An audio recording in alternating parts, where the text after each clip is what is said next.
কোনো অবস্থাতেই চাই না সেই আমার ভাইকে যারা হত্যা করেছে তারা কোনো অবস্থাতেই ছাড় পায়। এখন আবার হাইকোর্টে আপিল করে তার বিপক্ষ থেকে ভীতিকর একটা ছাত্র রাজনৈতিক পরিবেশ ক্যাম্পাস গুলোতে ছিল, তার জন্য কখনো আর ফেরত না আসে। আজকে আমরা হয়তো এখানে আসতে পারছি, কিন্তু হয়তো 1 বছর আগে যদি এখানে এই ধরনের কোনো প্রোগ্রাম করার চেষ্টা করা হতো তাহলে কি হতো, হয়তো আমাদের এখন একটা ভয়ে থাকতে হতো যে এখনই হয়তো কেউ হামলা করবে, এখনই কেউ অ্যারেস্ট করবে এই ধরনের। কিন্তু আজকে আমরা এই যে ভয়ভীতিহীন ভাবে একটা সমাবেশ আসতে পারছি, এর কৃতিত্ব আমাদের এই জুলাই বিপ্লবের আজকে শাহবাগের পাশেই জাতীয় জাদুঘর। এইখানে আমি প্রথম যখন আসছিলাম তখনই ভাইয়া আমার সাথে আসছিল। ইভেন এই যে জাতীয় জাদুঘর থেকে শুরু করে এই যে ঢাকা বিশ্ববিদ্যালয় অঞ্চল, এই পুরোটাই ভাইয়ার সাথে ঘুরে ঘুরেই আমার চেনা হয়েছিল।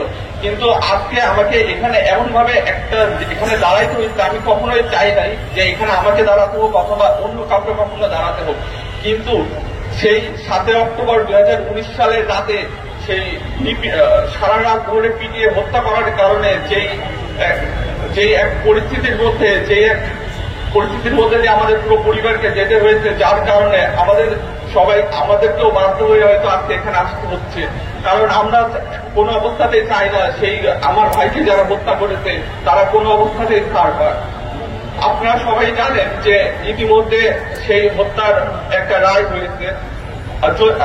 সেই মামলার জন্য এখন আবার হাইকোর্টে আপিল করে তার বিপক্ষ থেকে 15 বছরে যারা নিহত হয়েছে সেই পিলখানার বিচার বিদ্রোহ থেকে শুরু করে এই 2024 পর্যন্ত সবার বিচার কার্য করার যে একটা দাবি, সেটা কিন্তু ওনাদের কাছে আমাদের আছে।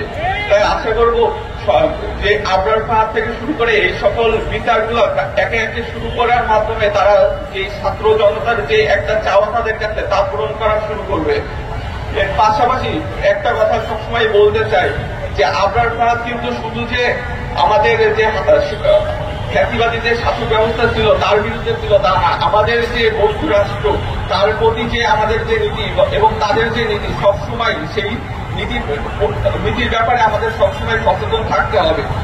আপনারা সবাই জানেন যে সরকার বিরোধী কোন পোস্টের কিংবা ভারত বিরোধী কোন পোস্টের জন্য ছাত্রলীগ কি পরিমাণে নিপীড়ন চালিয়েছে দেশের সব ক্যাম্পাসে। আমি নিজেও যখন বিশ্ববিদ্যালয়ে ভর্তি হয়েছি, তারপরে আমাদের বিভিন্ন বিশ্ববিদ্যালয়ের বন্ধু বান্ধবরা বলতে দেখ তোরা তো ভালো আছিস, আমাদেরকে রাতে ডেকে নিয়ে যাওয়া হয়, আমাদের মেডিকেলের ভাই বন্ধুরা বলে আমাদেরকে দিনের পর দিন এভাবে যদি ডেকে নিয়ে যায় তাহলে আমরা পড়ালেখা কখন করব।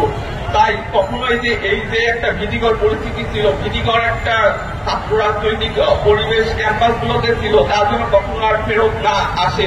সেই জন্য অবশ্যই যারা আছেন সকল রাজনৈতিক সংগঠন থেকে শুরু করে ছাত্র জনতা সবাইকেই সচেষ্ট হওয়া উচিত বলে আমি মনে করি।